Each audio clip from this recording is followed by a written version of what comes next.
What is up, everyone? I'm Ryan from Fireside Yankees, and today we got a crazy live stream to talk about with comments from Brian Cashman, the quotes from Tatsuya Imai of the and him talking about the Los Angeles Dodgers. We're going to discuss some of the notebook stuff I have in terms of what I've been hearing, discussing with people with knowledge of the Yankee situation, all that and more right here on Fireside Yankees. Now, for those tuning in and have never watched a Fireside Yankees episode, a live stream, whatever it may be, we greatly appreciate you tuning in for the first time. My name is Ryan Garcia. I have a lot of people who join on as hosts, so it's not just myself, whether it's my boss, Alex, who you will have seen today in this morning's episode. We usually have episodes on Mondays, on Tuesdays, with Chris Drew and That's Baseball. And Chris and I record as we do at times as well. Sometimes you'll see Sam. So we've got a big family of people who record here, and we produce a lot of really fun content. So before we get into everything, make sure you like and subscribe, turn on that notification bell. We really appreciate your continued support. We're going to kind of go through the notebook, and I'll take some questions as well, just to kind of talk through things, because I want to make sure we get some, I want to make sure I'm answering your questions. So first and foremost, Ninja Warrior, thank you for showing up. And I like the title so far. Hey, man, I love Tatsuya Imai. I love Tatsuya Imai. Andrew saying, what's up? Hope you're doing well, man. And I hope you're having a good night. Christopher Field says, my dog, if you haven't watched Fireside Yankees, what are you doing with your life? Appreciate that, man. Look, I try to do what I can. Try to do what I can. And you got NY Yankee Dad, and he does some content of his own, so you guys should check him out. Really nice guy, very pleasant to talk to. I've seen him a few times in-person events, so very good, very, very, very pleasant individual to talk to, and a very knowledgeable Yankee fan. Can the Yankees sign both Tucker and Imai? Asks Dre86544. We'll get to that in a bit. So let's just kind of jump into this, because I think we're gonna. I don't want to get caught up in answering questions before I get through all the notes I want to get through, and then I'll get into questions. So that's how I'll kind of format this. So let's just jump into the notes first. And the report and kind of the things I'm hearing on the Yankee side with Tatsuya Imai is that the New York Yankees really do prioritize him as one of their top free agents. They view him as a impact starting pitcher, someone who immediately helps their rotation. They want to get back into the Japanese market. We've talked about this before, and what I was hearing was that the Yankees really want to get back into the Japanese market in about late October. I got to credit Yankee Source here as well, because he has been on the Imai thing very much throughout the entire offseason. Yankee Source has a Patreon where they have their articles, and they have a Twitter account as well. I'm not sure if there are other platforms that they really use for social media, but you should really check out their stuff. They have a free Patreon, and then you can upgrade and get different memberships, and they're very much tapped in with NPB stuff. And, in talking with people with knowledge of the situation, anytime I'd be like, hey, there's kind of what is the scoop here? Is this accurate? Is this not? A lot of it was thumbs up, thumbs up, thumbs up. And Imai is the guy that the Yankees seem to be really in on.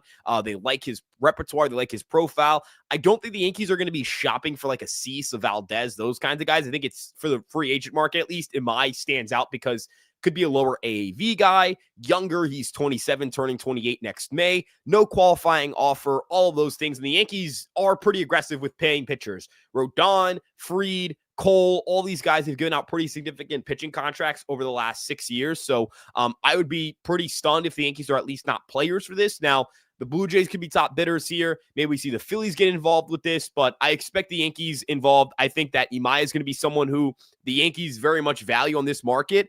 The comments he made today, I'm going to pull up the quote here.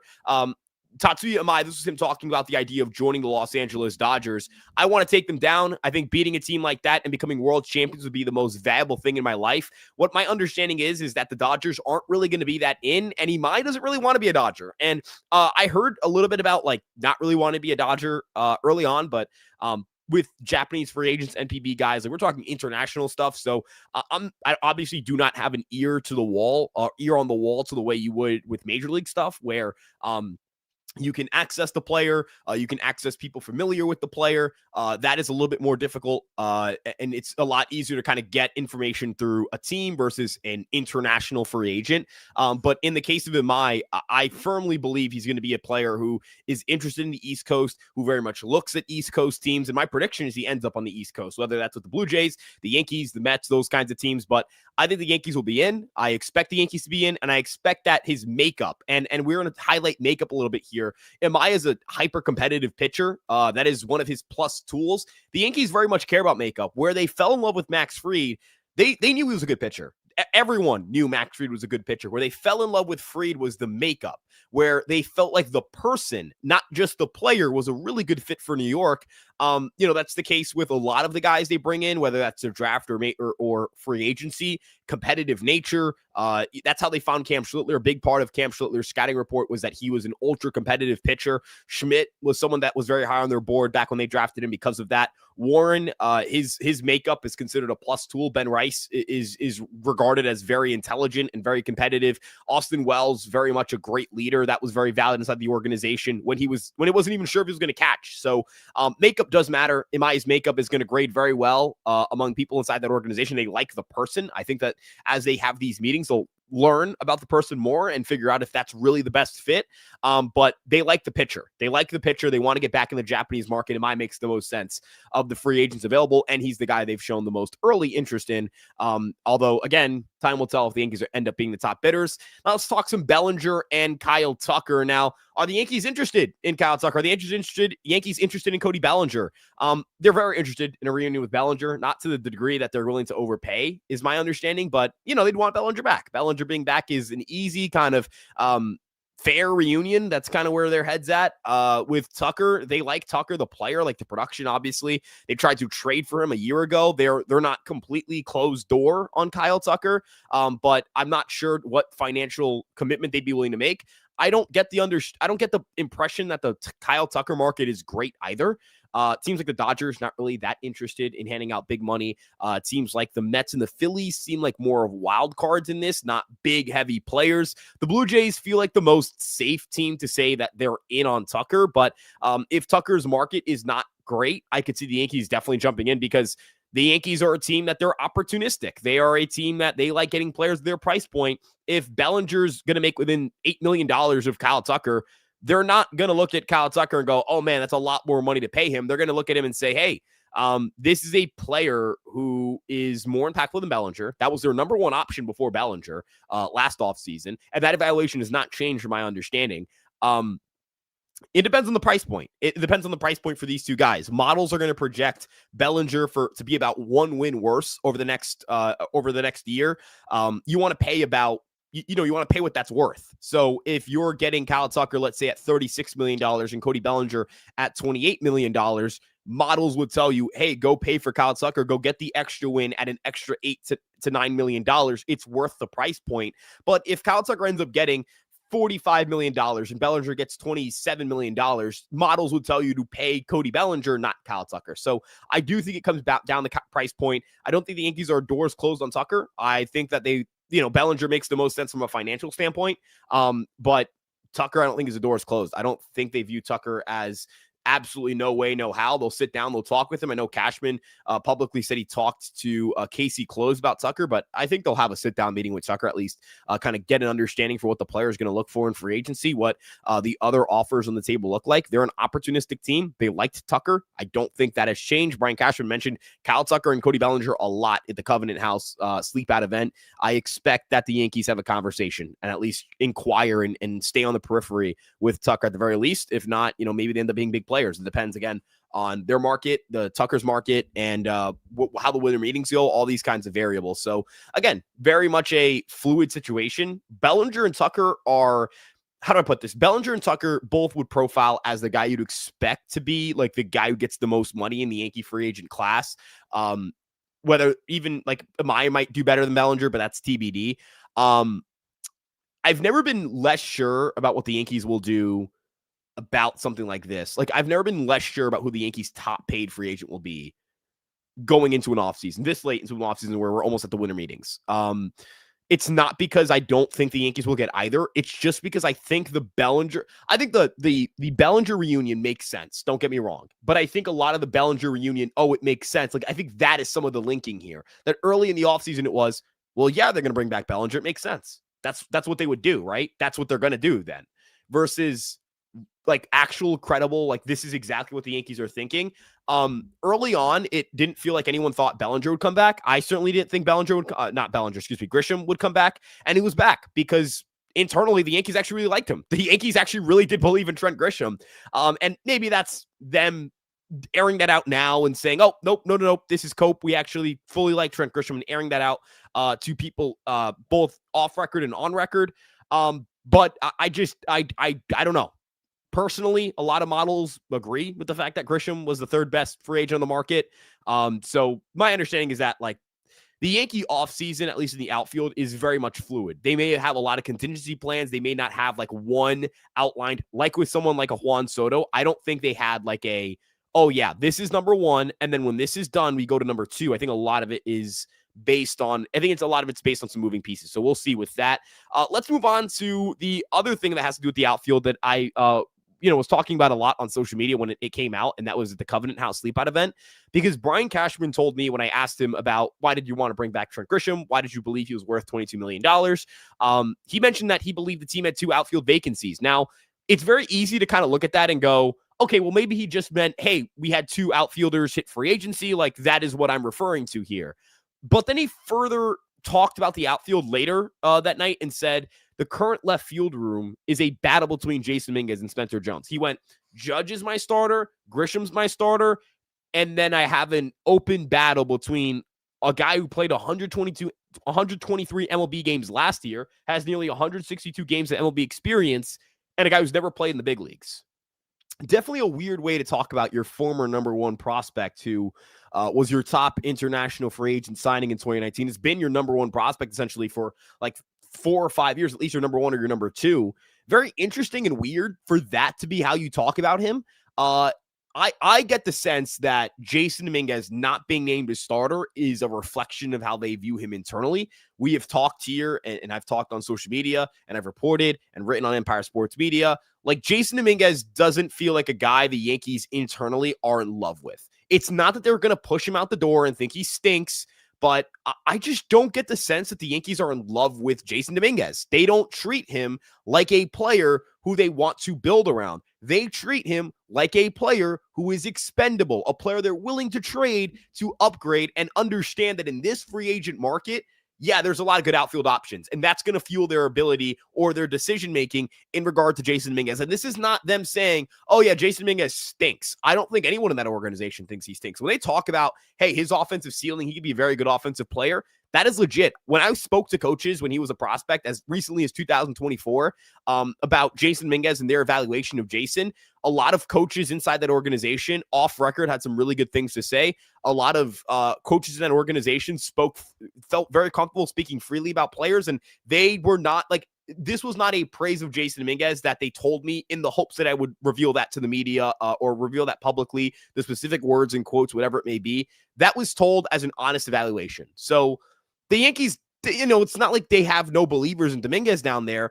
I just think that they view Dominguez as, all right, he's not better than Cody Bellinger, and he's not better than Kyle Tucker. And if we were to play Jason Dominguez every single day next year, we at least need to have a right-handed platoon hitter to work with him. So the Yankees, I don't think they look at Jason Dominguez at that level. But you kind of compare it to some other guys like a Ben Rice. Ben Rice, they got a lot of interest in Ben Rice, both in the deadline and so far in the offseason. They're not trading Ben Rice unless, I don't know, like Paul Skeens is coming the other way or some other insanely talented, cost-controlled player. The Yankees love Ben Rice. They genuinely view him as a core piece, and it's not like on the free agent market, there's a player who's so clearly and obviously better that it's worth the salary increase. I think if the outfield market stunk, Jason Dominguez would be their starting left fielder. They would just bring in a right-handed hitter to platoon with him. But I think the fact that Cody Bellinger and Trent Grisham were both out there, they like Grisham. Bellinger's best in left field. Kyle Tucker, if he were to be a Yankee, would have to play left field, not center field. Those kinds of things, like, the Yankees view things relative to the market. So Ben Rice, better player than Jason Dominguez, obviously, but like, I don't know do I think Austin Wells, Ben Rice having to catch over Austin Wells would stop the Yankees from, let's say, signing, I don't know, like in his prime Freddie Freeman? No, I don't think that would stop them from trying to at least do that. Do I think but like Jason Dominguez, do I think Jason Dominguez is a good enough player to stop them from getting Bellinger or Tucker? The answer is no. And that's the answer I've gotten time and time again. The Yankees have tried to trade Jason. They tried to trade him at this past deadline. albeit in a high-profile trade. It wasn't, for some slapdick prospect. The year before, they were talking about trying to move him for someone like a Kyle Tucker. They were open to moving this guy for big pieces, but again, big pieces. They got no's on those trade offers. That's very different from, hey, they think this guy sucks. So I don't want people to read into what I'm saying, quote what I'm saying, take what I'm saying, and say, oh, the Yankees think that Jason Minguez sucks. No, they just think we could probably do better. And Cody Bellinger's better. And Kyle Tucker's better. And Trent Grisham's probably better, especially considering it pushes Bellinger to left and gives us a lane to maybe sign Tucker. So Jason's probably not someone I would look at as a locked-in starter. I would look at him as either they're going to bring in someone to platoon with him or he's not going to be a New York Yankee in 2026. That's where I kind of view things. But it's also important to note, like, Stan's injury prone. Maybe they just keep him around and say, hey, Stan's going to get hurt at some point. We kind of need you to play. That's definitely on the table, I'd imagine. I mean, Stan is the most obvious, hey, he's going to spend time on the IL guy in baseball. So, not real. Oh, Rendon is, but Stanton is, one of the more high percentage he's going to get hurt guys in the league. Now, for Hal Steinbrenner's comments, I'm going to just preface this by saying I actually really don't care about public comments. I think they're all hogwash. Hal Steinbrenner's never going to say or be critical of an organization. Honestly, he's definitely not going to criticize his own people publicly. So if you're hoping to hear the right things, you're not going to hear them. I do think it's important to note that, the Yankees, do I think Hal's honest when he says we don't make a profit? No, they clearly make a profit. They're the New York freaking Yankees. He's sitting on an $8 billion asset. That's no, right? Absolutely not. Hal Steinbrenner is 100% making a profit. That's complete and utter bullshit if you think otherwise. But do I think he's right to say that, the public, you can't take revenue and payroll and then subtract payroll from revenue and say this is how much they're making? That's not how this works. You have to pay for infrastructure, player development, systems, machines, stadium management, employees of the stadium that aren't, on the roster, all that stuff. That does add up. But I do think the Yankees should still be spending $320, $330, $340 million at least during this season. 320 being the low end, 340 being where I think they should end up at. Not saying that they want, just to clarify, not saying that they are going to get to 340, just saying that's where they should be operating at. Hal did say, hey, this payroll range, it's flexible. If something comes to our table that we like, we're gonna spend on it. The Yankees are willing to spend big on players they believe are really impactful. We've seen it with Garrett Cole, seen it with Aaron Judge. They offered Soto $760 million. They'll give big money to big time players. They're just not going to give that to just anybody, right? That's just not what's going to happen. So, I say this all to say, I think Hal's going to have a payroll over 304. I think everyone who thought otherwise was wrong. And I never got the impression they were going to stay under 304. Just never made sense. If they end up doing it somehow, hey, that's really bad. And holy shit, would that be a complete disaster? But I think that they're going to make moves and be aggressive. We'll see how things play out, but that's how I kind of see things playing out. I think they'll be aggressive and all that stuff. Now, let's just get straight into some questions here from the comment section now that I've emptied the clip, that being my notebook. And by my notebook, I mean just my Google Doc. I just kind of keep everything written down to kind of have things rolling there. Let's kind of look here.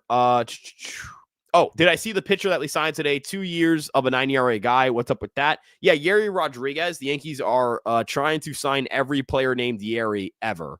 Yeah, that's probably what's going to... No, I mean, he throws hard. It's a flyer. It's a minor league contract. So yes, it's a 2-year deal, but it's a minor league contract. Not really going to hurt your payroll at all. And hey, if he comes back from Tommy John and his arm looks good, maybe he got something there. But who knows? Hope the Mets don't make the postseason again. I mean, I don't hate the Mets. I truly don't, right? I don't hate the Mets. I actually, I couldn't care for them. I think the Yankees should bring back Cody Bellinger and try to get Imai. There's no way they'll get Tatis and Seager. It's just clickbait, as Jason says, and it doesn't solve the pitching problem. Yeah, Brandon, I want to clarify. Yeah, the Yankees aren't getting Seager and Tatis. I said it this morning in a podcast Alex and I dropped. I've spoken to multiple people on the Padres side of things. Tatis is not getting traded. Tatis is they're not even entertaining it. I mean, they're not going to trade Fernando Tatis Jr. Plain and simple. If they consider it, I'd be stunned. If they actually have those kinds of conversations again, I'd be stunned. The Yankees are not getting. They're not getting Tatis. And for Corey Seager, you don't trade for Brandon Nimmo if you're the Rangers and increase your long-term spending to trade Corey Seager. You trade for Brandon Nimmo because you're saying, hey, I'm going to swap Marcus Semien, who I do not believe is a good fit for this ballpark, for Brandon Nimmo, who I think will be a better player in their estimation. And they had a really bad outfield. So they're swapping an infielder for an outfielder, which they need to do. They can put Josh Smith at second base. Like the Rangers, I don't love this trade for them, but you can see how it maybe helps their team. Again, the Rangers outfield, the Texas Rangers this past season, they had a 95 WRC plus from that outfield group. The Rangers' top producer was Wyatt Langford. Evan Carter was pretty solid. If you have Langford, Carter, a full season of Carter, and you put Nimmo in right field, Carter in center field, and Langford in left field, or you swap Carter and Langford in left and center, you can be in a good spot. But I don't think Seager's getting moved. And I think Bellinger and Imai is a good offseason. They'd be a good team. I think that Tucker and Imai is like the nuts on the table move. That's we're the best team in baseball move. But I think this idea of Tucker and Bellinger is realistic. I think I don't think that's super unrealistic. And I think it's a really damn good team. What's up, John? How you doing? Yeah, I think Jason can be a productive player for sure. Yet they view Volpe as a high shortstop. They view Volpe as their best option at shortstop inside the organization. And they have for the last 3-4 years. Yeah, 4 years now. And they haven't been wrong. Like I'm going to be honest with you guys, and I'm not saying this as a wow, Volpe is so good at baseball, but like he's very clearly been their best shortstop option for the entire time he's been a big leaguer. That's the evaluation.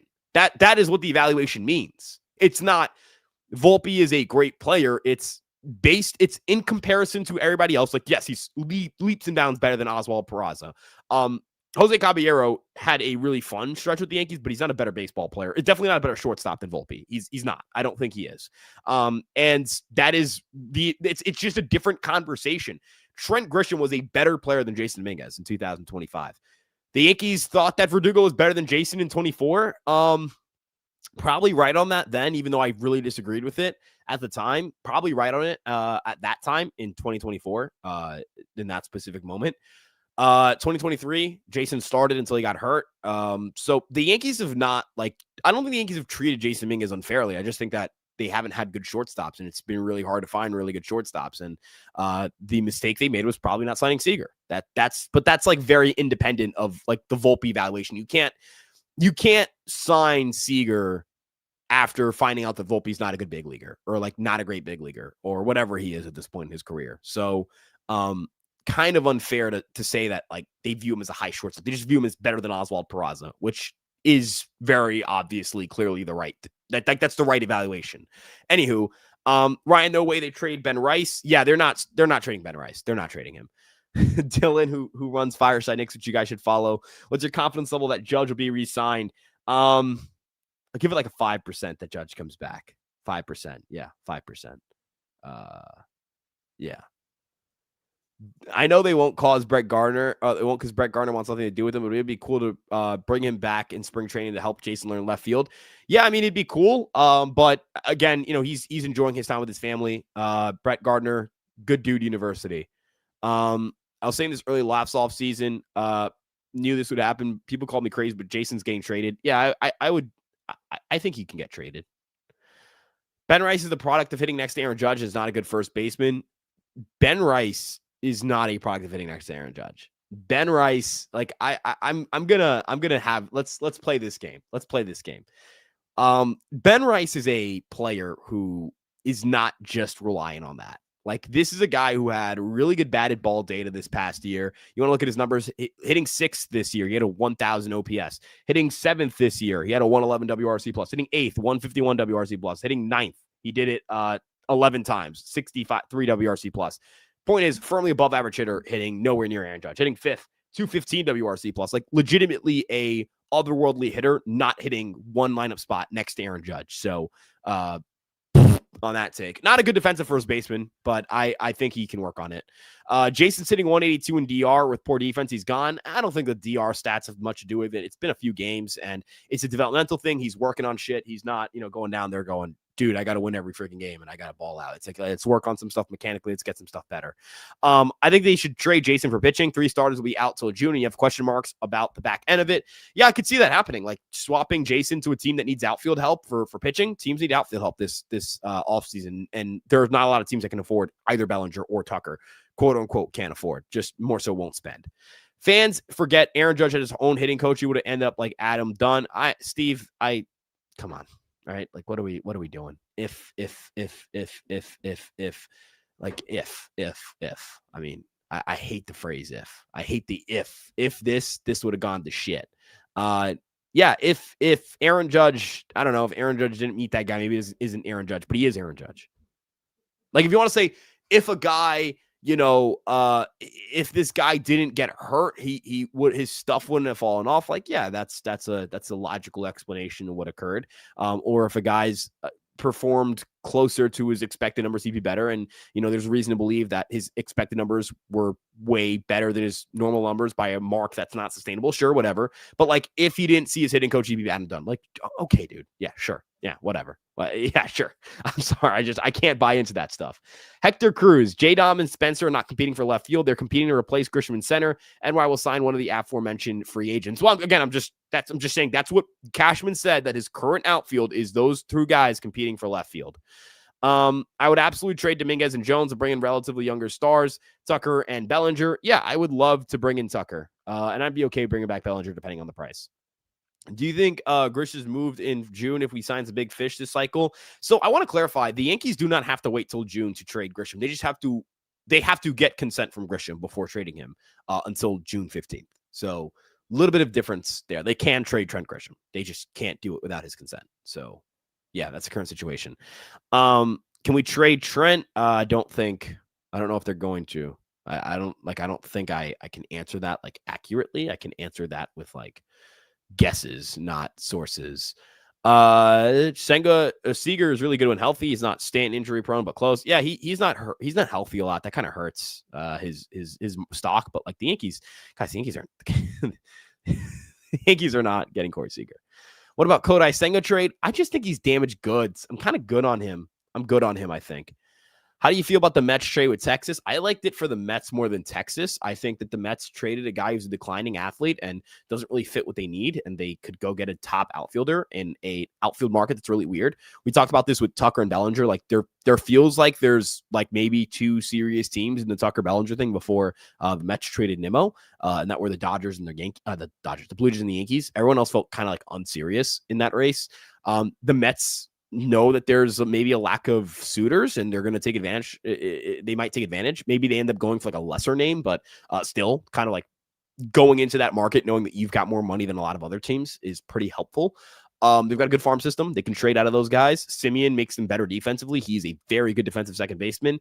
Bad fit for that ballpark. I think he could potentially be a better hitter in Citi Field. Like, I'm not saying a great hitter, but can he give you a 700 OPS with really good defense up the middle and good base running? Yes, he can, and hit like 7th for you. And that's what I think the Mets are hoping for from Simeon. And I think that's what they should be able to reasonably expect from Simeon next year. Not sure about after that. Not to defend Hal, but nothing he said today is nothing he hasn't said before, and that isn't wrong. But the most important part is that the payroll won't go down, which is what matters. Yeah, Carlos, I just don't think that he said anything that like rings alarm bells. It's like, yeah, maybe you're overstating the profit. Like, again, I think the profit thing is like the one thing you can go back and say, come on, the Yankees are making a profit. And like, yeah, sure. Yes, that is true. The Yankees are making a profit. And if Hal denies that, like, that's, come on, what are we doing? But like, I don't know. Like that just doesn't, that like rubs me the wrong way maybe, but like that doesn't change what I think is going to happen. And as you mentioned like, hey, like I would want the payroll to go down, sure, but that's not what's going to happen. And I think even taking that quote and getting upset at it, like, yeah, if you could spend 40 million less and get the same outcome, why would you want to spend 40 million more? It's kind of the issue with like the salary floor where some teams would argue, dude, I'm spending $100 million and I can't compete. What is $40 million doing for me? So in the case of the Yankees, it's that same conversation. Like, what is $30 million doing? What is the point of spending $30 million if you don't win more games? And not that the Yankees don't win more games, they spend $30 more million. It's that if you could pick, yeah, you would like to spend as little money as possible and win a World Series. as an owner, but he's aware that that's not how that works. So, we'll see. His actions matter way more. Again, the actions matter so much more than the actions matter so much more than the words. That's where I'm at with him. Sorry, that's a very long tangent. Do you want Donovan or Bellinger more? Andrew, it's a great question. I think Bellinger. Donovan, I don't know if he can play the corner outfield. So I don't know. Like he just strikes me as like a guy who fit before they got Jazz, or a guy who fit before third base was clogged. So yeah. Where does it say that he's their top priority? He didn't say it. I'm telling you that. I'm telling you that's what I'm hearing. That that Imai is one of their top priorities. That he is someone who they really want. I'm telling you that. That's what I'm hearing here on Fireside Yankees. If I'm wrong, I'm wrong. But I'm pretty confident in what I'm hearing. So yeah, and I think I've been pretty solid with that stuff so far. But that's a very small resume. It's like shooting 40% from 3 in your first 10 games. To first 10 games. My dream offseason pickup is Imai. Something about him screams Yankee. I just love the makeup and the stuff. He's just kind of the god combination of both for me on this market, relative to this market. Yamamoto was declared number 1 Japanese player to come over in the last 5 years. It's not even close. Weird question for you. How do they come up with stuff plus and location plus for pitchers? Oh yeah. Okay, John. So this is a really good question. Stuff plus, it is a number that basically it's looking at your, pitch velocity, arm angle, release height, all those beautiful things. For your secondary pitches, actually factors in how it plays off your fastball. It doesn't work in the sense that a 105 is 5% better than 100. It's just graded on with 100 being the average for most pitches. Location plus is trained on where you were supposed to probably throw that pitch versus where you actually threw that pitch, and is a far less kind of stable metric than stuff plus is. Stuff plus is a metric I would rely on way more than location plus, but that's just me personally, my preference. But I do think location plus is an important stat. Stuff plus is also a metric that stabilizes very quickly. We're talking 100 pitches and your stuff plus 100 pitches, your stuff plus should stabilize maybe 200 pitches of an individual pitch type. So if you throw your fastball 100 times into a season, whatever that shape is and velocity is, as long as it doesn't change, that is how good that pitch is. So it's a really quick, fast responding stats. That's what makes it so valuable for player evaluations, not for determining who's good or bad, but just kind of figuring out, player development, not player evaluations. Hey, is this slider you're throwing good? Let's get immediate feedback on that. Can we make it better? Let's get immediate feedback on that. Those are the kinds of things that Stuff Plus is good for. And of course, not a perfect stat. I truly wish it was a short timeline to sign free agents. I agree, man. I agree. NBA does this really well. And we got a super chat. Hold on. We got a super chat from Thunder Darkness. I really appreciate that. Thank you very much. $5. Really appreciate that, man. Just really appreciate it, man. If you have a question, shoot it in and I'll answer it. But as I get back to the previous question about short-term kind of free agency, I think that's the way to go. I think that's where baseball is kind of lacking a little bit. Let's see. Tucker and mine, a starting infielder needs to be the Yankees' plan. I think the starting infielder thing is just you don't like Volpe. That's fine. Just want to clarify. That's fine.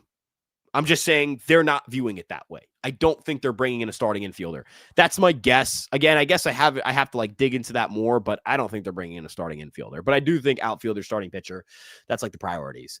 They better keep Jazz. Chris, I would love if the Yankees kept Jazz. I think he's a really good defensive player, and I think he's a really good offensive player. And I kind of like just having both, right? Yeah. Send Jason and Kevin Kiermaier says he's offering to help outfielders with defense. Yeah, shit, dude. I'll do whatever. I mean, whatever works, right? Whatever works. Donovan, I think he's the type of player that is harder to find. Yes, in theory, yes, but dude, right? I don't know. I just the fit. Thunder Darkness asked, would you trade Jazz for Seager? Okay, I'm going to say something a little bit crazy. I don't know, right? Okay, so Seager's contract is kind of a question for me because he's very injury prone, and not to say that I'm trying to be pissing on people's parades here. And I know that Jazz is a 1-year player, but I have to think about it. I kind of just want to think. I just want to sit down and think about it. I'm not saying I wouldn't do it or I would do it. I just want to think about it for a second. So I'm going to get back to this and I'll think about it. Is that like the real Chris Kirshner? Is he saying what's up? If that's the actual Chris Kirshner, Chris, what's up, man? Hope you're doing well. I know you're on vacation right now, so I hope you're doing well, man. Hope you're enjoying your vacation. And yeah, man, excited to see the stuff you got working on this offseason. And then I'm going to jump back up because I skipped a question to get to that question. And I'll think about the Seager thing. I will get to the Seager thing. Don't worry. The Justin Herbert I love that. That's really funny. Jason for Seth Lugo. I would not do that. I think the Seth Lugo contract is underwater already. And I'm not trading Jason for an underwater contract. I'll trade Jason for like, if they want to give me like a 2-year reliever that's really good, like that, I'd kind of be upset that that's what you get back, or not upset, but I'd feel underwhelmed, but that's more value. I don't want an underwater contract. Underwater contract is like below the belt of what I'm willing to trade Jason for, and what I think any organization should be willing to trade Jason for. Why do you want to Imai? If we have a really good 5 already, that's a great question. So injuries, you got to protect yourself from injuries to open the year. Like Ryan Yarbrough's your number 5 starter. Keel Warren, can you trust him? I don't know. That's something I kind of have to think about a little bit more. I don't think the Yankees are going to look at a starting pitcher as, oh man, if they don't get a starting pitcher, they're going to stink. It's just, hey, maybe they need a little more depth. At least let's get a body in that room. And Imai would be a front end body and could take a playoff start for you. And you think about that playoff rotation, it'd be pretty freaking sick. So that's where I'm at there. Jason for Jeremiah Estrada and Jake Cronenworth. Now this is the kind of like, okay, you're trading for an underwater contract in Cronenworth. That is kind of right. But Jeremiah Estrada would rock. So this is where this is fun. This is the fun. This is like sicko shit. And I love it. If you're the kinds of trades you make for this is sicko shit. I love this. So Jake Cronenworth, utility guy, can play all over the diamond. Jeremiah Estrada dealt with the home run issues this year, but lots of years of control, has 4 more years of control, 27 years old, big fastball, tons of swings and misses, unsustainably high home run to fly ball rate relative to his career norms. I think he's going to be better than when he was this past year. This guy's a freak. Fastball is disgusting. Absolutely. He's a freak. I would love this for the Yankees, I think. And I know Jake Cronenworth, that contract stinks, but he was pretty decent this past year. He's just left-handed. That's not really a great fit for the Yankees. But like, am I going to be willing to like play Jake Cronenworth at shortstop? Like, that's the big question. Oh man, I don't know if I'm able to. The defensive data is pretty good here. Okay. Like, would I be Jake Cronenworth is my, like, for one year, he's a shortstop. Next year, move him to second base kind of guy. Like, I'm kind of game for this. This is fun. This is a fun trade. I don't think the Padres do this, but this is fun. This is a fun trade. If both sides are willing to do this, I'd be really happy about this. I'd send this baby in. This is Christian. This is a 10 out of 10. Like, I love this trade. This is so fun. This is a really fun trade. It's the nice balance between it's not clearly and obviously a yes for the Yankees, also not clearly and obviously a yes for the Padres, but it kind of addresses what both teams need. But in the same vein, like wait a minute, actually, like, would the Padres be willing to trade Cronenworth at this point? Like, he's an underwater contract. So I don't know. I think yes. I think this is I could see both sides saying yes, and I think this is pretty fucking cool. So yeah. Where does Will Warren fit long-term on the roster, Dylan? Great freaking question. I like Will Warren as a back-end starter. I think he can become a middle-of-the-rotation starter. The 2025 season he had, I think, is very similar to that 2023 season from Clark Schmidt, where he then graduates into middle-of-the-rotation starter. Injuries, unfortunately, ate away at Clark Schmidt, and he never really fulfilled that potential. At least he has not to this point. But I think Will Warren is capable of it. The stuff is, like, pretty solid. He has a deep pitch mix. He got 6 pitches, 2 fastballs, multiple breaking balls, a changeup. If he can keep developing that mix, that's where I get really excited. Command's got to get better. Trust with the fastballs there. Got to keep improving that. Those are kind of like where my head goes to for the Yankees and Will Warren, his development. Yeah, I know Rodon will be back in April, but he's probably going to be out in like till May, and you don't know who's going to get hurt through May. So spring training is the most frequent injury time for pitchers. Guys get hurt the most during spring training. So, right, like, you're going to kind of have to rule out some other guys potentially by the time you get to April. So Neighbors, you're right. And Neighbors should be a Hall of Famer one day, hopefully. But, I think they're going to need more starters. Tucker, Cronenworth, and Imai could be realistic, but maybe it's not. I mean, that would be sick, though. That would be like, yes, if you're starting, that would be sick. That'd be incredible. Who do you see the Yankees picking up for the bullpen? It's a big concern. That's a good question, man. Rockies looking to trade like Victor Vodnik. Is that a thing that they're willing to do? Because I would be down with that. Salary dump like Wandy Peralta, like I'd be game for that. But I'd like them to add like an impact guy, like an eighth inning guy, like a guy who's their second best reliever off jump. That'd be pretty sick. We'll see though. Can we trade Grisham mustache then? No, you can't trade his mustache. Why would you want to trade his mustache? Trading his mustache is probably the worst thing the Yankees could do. Probably the worst thing the Yankees could do. Why would you? That is an 80 grade. That's 80 grade facial hair. What are we doing? That is like one of the best. That is some of the best facial hair in the sport. We can't do that. Why are we doing that? Why are we doing that? No. We're keeping the facial hair, buddy. We got to keep the facial hair. Chris, we got to keep the facial hair. I wish I could grow a mustache like that. I can't. Name a worse month than November. Yeah, it sucks. It's so bad. Do you think the Yankees can be the highest bidder on Imai? Yeah, I think they really like him. I really do. Jason Freddie Peralta, I think the Padres say no. The Brewers say no. And yeah, if you were to get Peralta and Tucker, like that's a far more like feasible financial pursuit. But I don't think the Brewers are going to trade him. That's kind of the implication being made publicly. Do you see Warren and/or Hill with the team by opening day? I'm going to bet on one. I would bet comfortably on one of the two being back at least. And I would say, I think,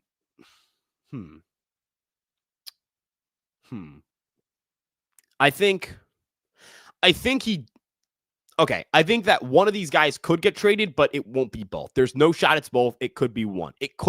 But I don't think it's going to be both because I just like, I don't know, man. I really don't think the Yankees like hate Warren or hate Heel. I think that they're questionable on Heel and his reliability, but I think that they would show that by getting someone who could replace him in the rotation, not by getting rid of him. They need starters right now. Would you prefer Donovan? Or I talked about that. Bellinger, I think, at this point. Big fan of your work, says Felix. According to Hal's words, you see Tucker or Imai as possible. I don't think so. My opinion on Tucker or Imai being possible was yes, it's possible. Imai more likely than Tucker. Bellinger, I think, more likely than Tucker. But that didn't change because Hal spoke. And that wasn't going to change when Hal spoke, unless he said the words, "Yeah, we are definitely not spending $300 million." No shot. Like if he said that, yeah, I don't think they're getting him. But he said nothing that would change that for me. So, yeah. Do you think Mr. Kurtz will be the next judge? No, I think it'll be good though. No, but I think it'll be good. What is your ideal plan B in the case that none of them sign with us? Tucker, Imai, Bellinger, and go trade for Sandy Alcantara? Like that's probably my brain, like my mindset. I'm not super sure. No S, super sure. And now to answer, I want to get back to this. So, would I be willing to trade Jazz Chisholm for Corey Seager? I think my answer ultimately is yes. Because Jazz is a rental.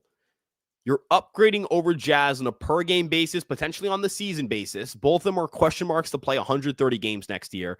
So I'm going to say, yeah. I'm going to say yes. And I would like to get your perceptions in the comment section below. Let's keep rolling. We're going to go for about like another 18-ish minutes. I'm going to end this at around the hour mark, but we've got an insane amount of support. And I just want to say thank you guys. Like I love doing this. I love doing my job. I'm very fortunate to do my job. There are not a lot of people who get to talk about sports for their job and their living. And I'm beyond fortunate for that.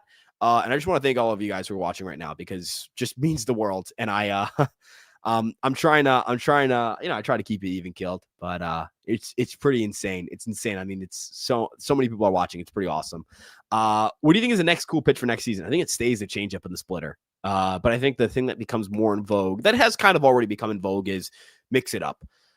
They should bring back Rosario and Slater if Bellinger stays. I would prefer them to upgrade over Slater just because I think his body might be cooked. But Theo Rowe, bro. Get me Theo Rowe. Big Rowe. Theo Rowe, man. Big Rowe. I love Big Rowe. Theo Rowe, baby. Theo Rowe. That's my Theo right there, my uncle. Ahmed Rosario. I fucking love that guy. Sorry for my language. Where's the much-needed right-handed back going to fit in? Catcher, third base. Big catcher and outfield. Third base, you can just have Caballero do that, I think. Seager's a glass cannon. That's a good way to put it. Jason and Duar and Fraser Rotani, who says no. Yankees. Is a Bellinger, Imai, and Okamoto offseason realistic? Nah, I don't think they're getting all three because I think Okamoto is going to get like close to 20 mil AAV. So if you're spending 60 mil on those three guys, like, and then you got to add to your bullpen, like at that point, bro, just like you're running a payroll of like 350, 360 mil. I don't think that's going to happen at that point, bro. Just go pay Tucker. What are we doing? Go pay Tucker, bro. Go pay Tucker. Would you rather Belly Imai or Tucker depth starter? That's a good question. Okay.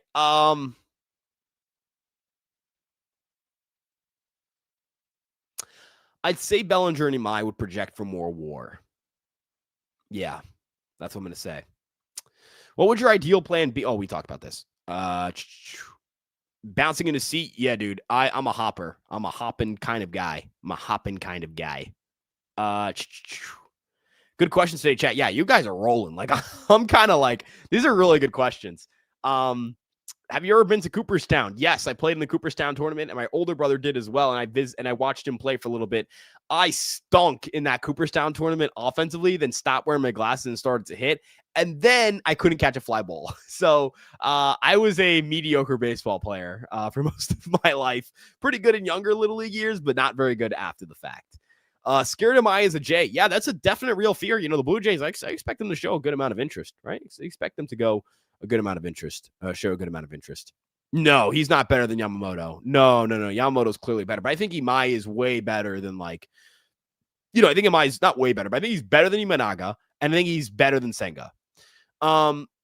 Jones, Dominguez, and Warren for Edwards and Sandy. Okay. Okay. Ooh, knocked my thing. Okay. Good question. I'm going to look at Edwards' stats this past year because I'm not really – I remember what he did the year before, but I'm not sure if he repeated it. Yeah, he was not as good this year. I think I'm going to pass on this trade. If I'm the Yankees. I don't – like, Edwards is a second baseman, not a shortstop. His defense at shortstop's pretty poor. So if you're upset at Volpe, you're not going to like Edwards a lot better. And being a singles hitter in Miami is a lot easier than Yankee Stadium. It's very hard to hit 300 at Yankee Stadium if you're a slap hitter, because you have to find outfield grass where there is not a lot of it between first base and right field. And that is difficult. That is difficult to do.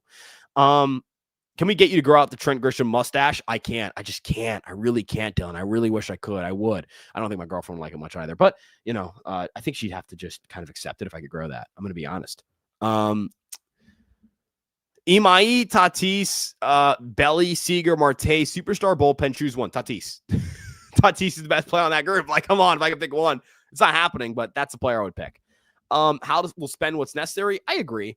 Warren should be traded. ERC looks better than him. First off, clarification, it's not ERC. It is ER. It is not ERC anymore. It's no longer Cruz. He is Elmer Rodriguez. Get it right. No, I'm joking. It actually is Elmer Rodriguez, though. I would not trade Warren to play ER Elmer Rodriguez. I would only trade Warren to get an upgrade. I'm not trading him to clear spots. I need to have spots to fill currently. That is where I'm at. So, yeah. What is McMahon's future with the Yankees? That is a good question.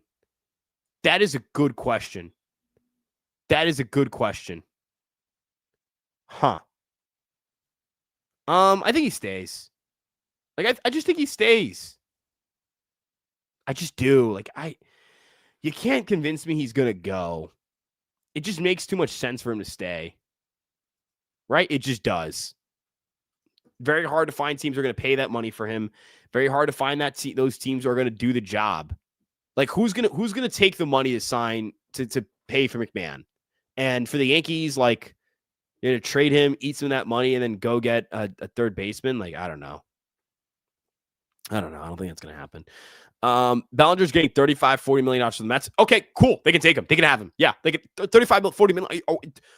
Are we smoking crack? Are we smoking crack? Like, not saying you're smoking crack, Brian, but I'm just saying if someone offers him $35 to $40 million a year, they're on crack, and they can have him. they can have him. at $35 million, at 35, no shot. No, just no. I wouldn't even consider paying. I would not even consider paying him at 30. Couldn't even, like, if Bellinger came back to Brian Cashman and said, hey, I got $35 million a year from the Mets for 6 years. Bye. Goodbye. Bye. Have a good day. Have a good life. Love you, buddy. Bye. No shot. Yastrzemski, you see, the issue is he's left-handed, so he doesn't really fill a role as a good backup outfielder for this team, but I do think he's a good player, and I hate how he's not a great fit here in terms of, like, roster, because he's a really good fit for the ballpark, and I have loved him for years.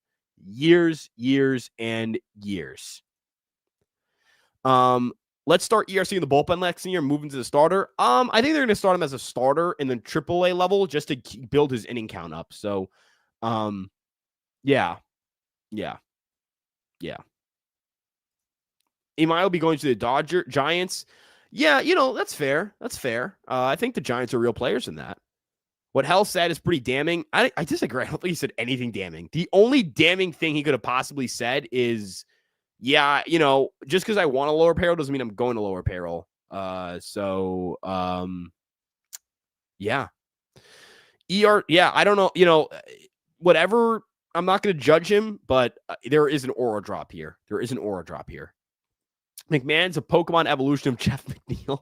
That sentence has never been said in the history of humanity. That has never been said in the history of humanity, ever. So congratulations. That is the first time that sentence has ever been written down. Let's see. 35 million can only work for 2-3 years and still no. Yeah, Marcus, no. Just no. Just go have a good life. Appreciate what you did, Belly. You had a good year, great year in 25. Awesome, sick freaking year, $35 million. Yeah, no, just not happening. Let's see. Think Yaz stays with KC? Yeah, it's a safe bet.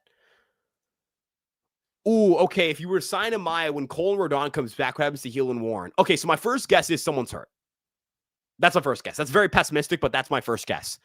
My next guess is that they would just move one of these two to the bullpen, if not both. Who is your favorite player nobody talks about? That's a good question.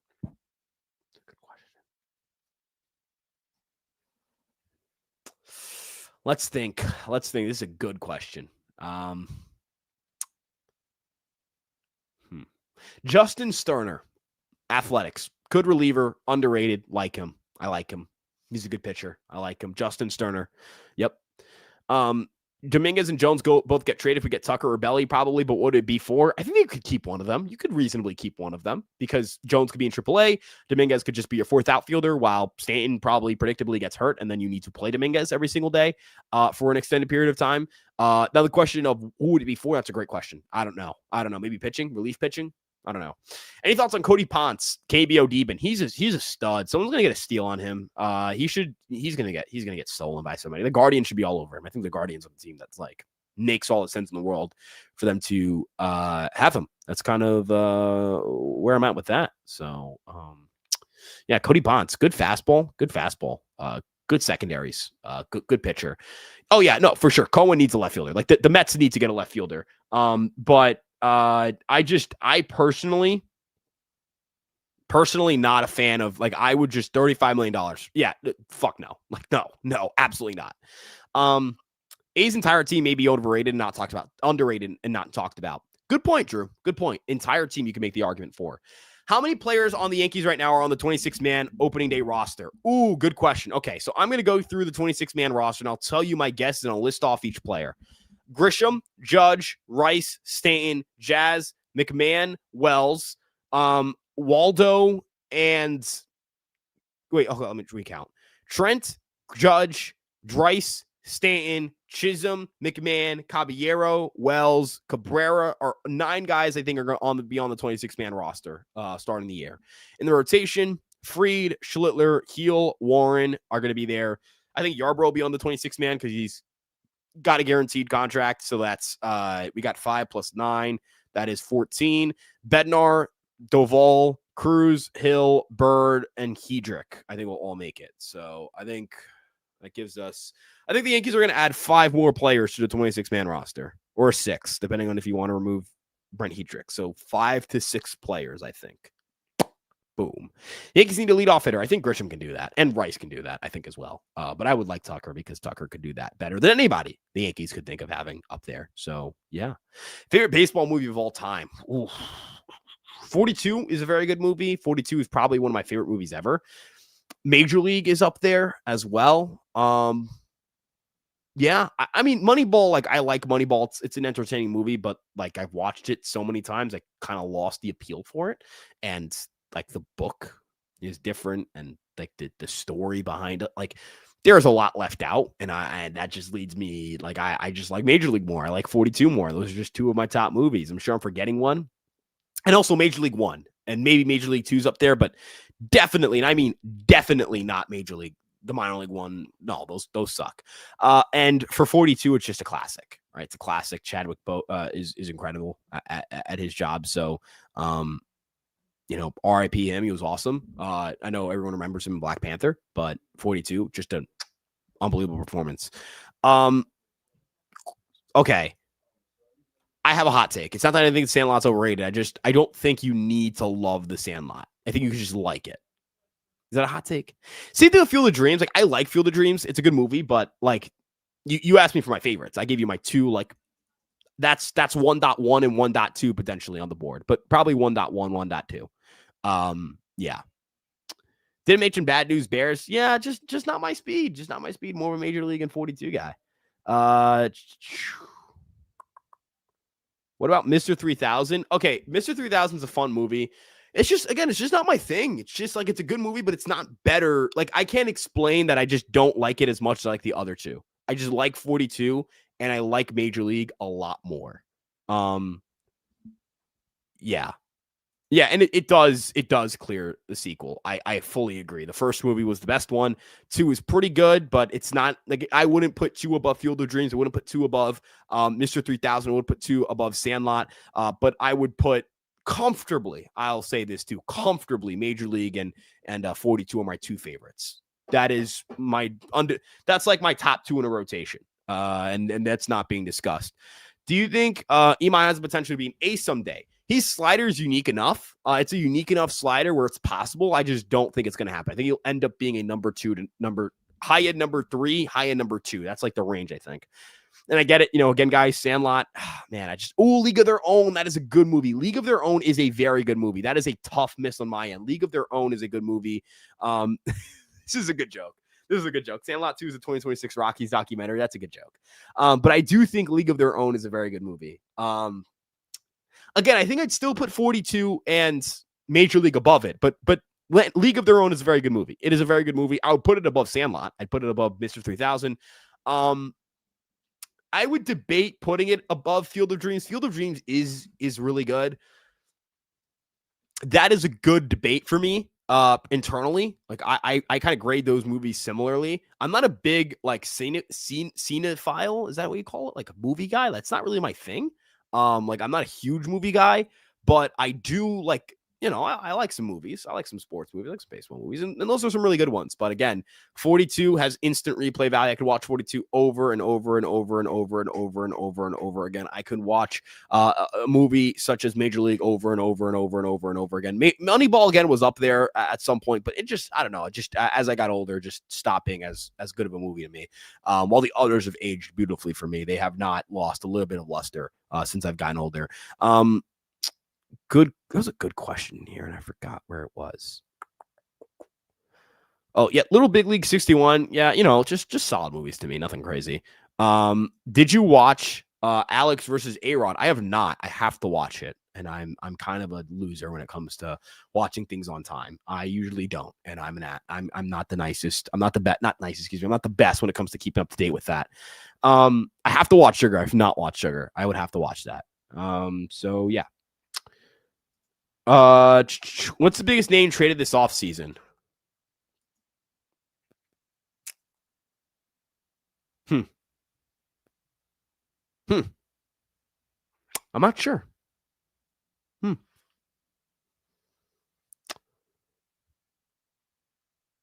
Okay. Oh man, I gotta think of this one through. Okay. I think think Ketel Marte. I think Ketel Marte gets traded. Yeah, I think Ketel Marte gets traded. That'll be the biggest name. Boom. What's the chance Grisham's our highest AVFA? I mean, technically not a 0% chance, but I don't think it's going to happen. Should Luis Yule come out of the bullpen? I think yes, but like, is the command going to translate? I don't know. But I do think the velo drop is concerning for the starter role. Did Alex V. A-Rod decide to take steroids? I need to know which one. Okay. Yeah, I have to watch this. I have to watch a documentary. What's up, dog? How you doing, Ray? Hope you're doing well. We're gonna start wrapping up here in the next minute or so. So if you got any final questions, send them in. I don't think Scooble is gonna get traded. That's my guess. If J-Dom and Rice became expendable, who would you trade for? I think those are two different levels of expendable. I think Jason's already considered expendable. So like two varying degrees. But if it was like Rice and Dominguez in a trade, like shit, dude, I'm trying to get a star. Like I'm trying to get Ketel Marte. I'm not trying to get I'm trying to get a star. I'm not trying to get like some decent player. I need a star. That's kind of where I'm at. So yeah. Moneyball theme with Aaron Judge playing off game tying home run is so epic. Yeah, I mean it's tough. It's tough. It's always tough. It's always tough. The Moneyball music is incredible. The soundtrack, the play, like it's unbelievable. 61 Pride of the Yankees. Like it's a good movie, don't get me wrong, but it's just not like the best to me. So like, yeah. That's just my opinion. That's just my opinion. It's a good movie. It's just not my favorite. That's really it.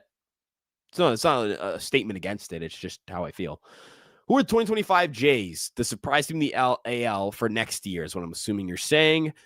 Dice roll, drum roll, excuse me, please. Probably the Orioles. I'm going to bet the Orioles. The Orioles are going to make the postseason next year, and they're going to be pretty good. That's like my guess, I guess. Darn shit out of the wall, hoping it sticks. Or like the Braves aren't really. Would the Braves count? Would the Braves? That's kind of cheating if it's the Braves. Cardinals, I think, could be pretty good next year. I think the Cardinals are a smart team, but they're going to tear it down, so no. Yeah, I'm going to say the Orioles or the Rays. I don't know. There's like two teams I can see bouncing back. Everyone else in the AL sucks. Like the Rangers are it's an 81 team. It's not fair. Athletics, maybe. Like I don't know. The Athletics don't really stun me as like oh my God, they're going to be so good next year. It's just kind of like, yeah, they'll be solid. They'll be fun. Pirates when they get Schwarber, that'd be fun. That would be fun.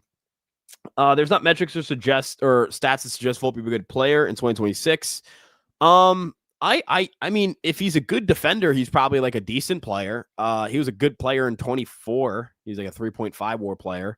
I'm not a believer in the bat. I've lost all faith in the bat, if that's the question. But the glove, I haven't lost faith in. I think the glove is still there. Angels low key, yes, in theory, but they're just so stupid. Like I just don't buy into the Angels. I can't ever buy into that organization. But that is a guess. But everyone else I think sucks. Schwarb's coming home to Cincy, baby. That'd be tough. That'd be super tough. Super tough.